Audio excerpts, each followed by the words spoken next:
Le parc du Bourg de Pabot lance officiellement la programmation de sa saison 2024 avec de nouvelles orientations stratégiques et une restructuration de son offre. Comment ces changements enrichissent-ils l'expérience des visiteurs? Pour en parler, nous recevons Elsa Pépin, directrice générale.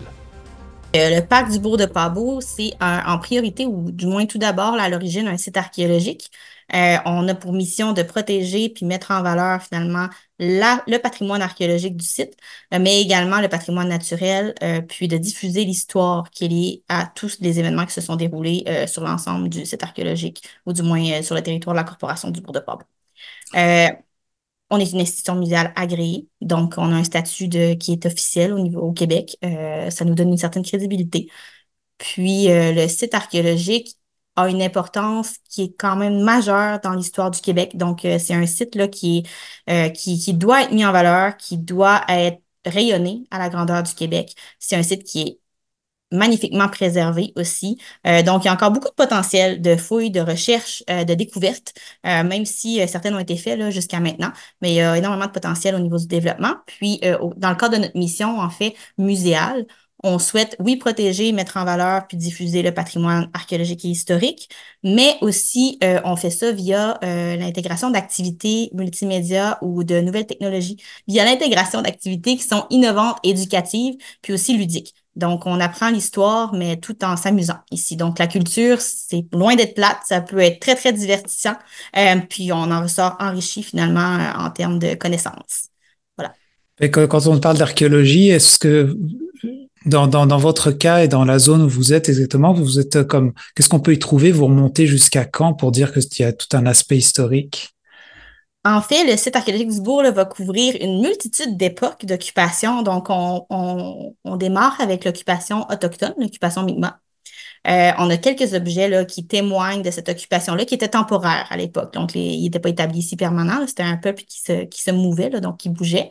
Suite à ça, ça a été la plus grande seigneurie maritime française en Gaspésie, en termes d'habitants, mais aussi en termes d'exportation commerciale. Donc, c'est une seigneurie sous la Nouvelle-France. Donc, c'est important. Dans l'ensemble, dans beaucoup de sites au niveau de la Gaspésie, on va parler énormément du régime anglais, là, de l'époque des Robins et tout ça. Nous, on se situe quand même un siècle avant, donc dans les années 1700. C'était vraiment une seigneurie très, très, très prospère, puis très importante aussi dans l'histoire du Québec, surtout au niveau en termes de nourrir finalement la Nouvelle-France là, ou d'exportation de morue en France et dans d'autres lieux. Là. Euh, Ensuite de ça, on couvre également l'époque de la King Brodeur. Donc, le site, là, la seigneurie maritime a été brûlée entièrement en 58 par l'armée anglaise de Wolfe. Suite à ça, ça a été difficile de se relever. Ça a été racheté par différents propriétaires pour terminer entre les mains des King Brothers. Là, on a eu une des plus grandes industries de pâte et papier, du moins de l'industrie forestière, là, qui était juste ici sur les côtes du Bourg, qui est devenue plus tard la Gaspésia. Donc, ancêtre de la Gaspésia, c'était la King Brother qui était située sur le Bourg de Pabot. Donc, on couvre vraiment, là, finalement, de l'occupation autochtone jusqu'à de nos jours aujourd'hui, quelle sorte d'occupation on fait du site.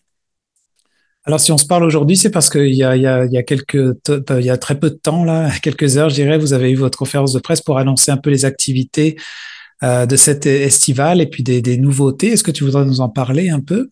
Oui, tout à fait. En fait, cette année 2024 rime avec renouveau. Donc, c'est certain, on a mis fin à certaines activités dans le passé avec notre réorientation puis les nouveaux objectifs là, qui sont de vraiment faire rayonner l'institution muséale puis son histoire. On a créé des nouvelles activités qui sont en lien avec notre mission historique, donc qui permettent aux visiteurs d'en apprendre plus sur notre passé tout en s'amusant. Donc, la grande, grande nouveauté cette année dont on entend quand même beaucoup parler, c'est Fantôme, la chasse. Ici, il s'agit du plus long parcours en extérieur en réalité augmentée à travers le monde pour l'instant.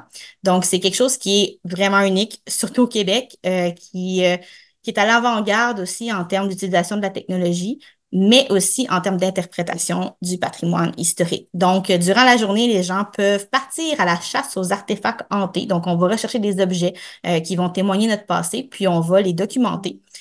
Puis ensuite, le soir, les gens sont invités à rencontrer différents personnages de notre passé. Donc là, à ce moment-là, on a vraiment des personnages, des fantômes qui s'adressent à nous, qui nous racontent leur histoire pour partager avec nous les événements qu'ils ont vécus ou du moins certains pans de notre histoire là, qu'on connaît moins. Donc, c'est une activité qui est très, très apprécié du public jusqu'à maintenant. On lance officiellement aujourd'hui parce que l'ensemble de nos activités sont prêtes. Fantôme roule depuis à peu près 2 semaines, puis le retour est très, très, très positif de la population. Notre deuxième nouveauté de cette année, c'est le jeu d'évasion. Donc, ça ici aussi, là, c'est une première. Là, on a travaillé avec l'île aux Jeux, qui est située à Maria, qui est une entreprise locale qui a fait l'entièreté de la conception de la salle.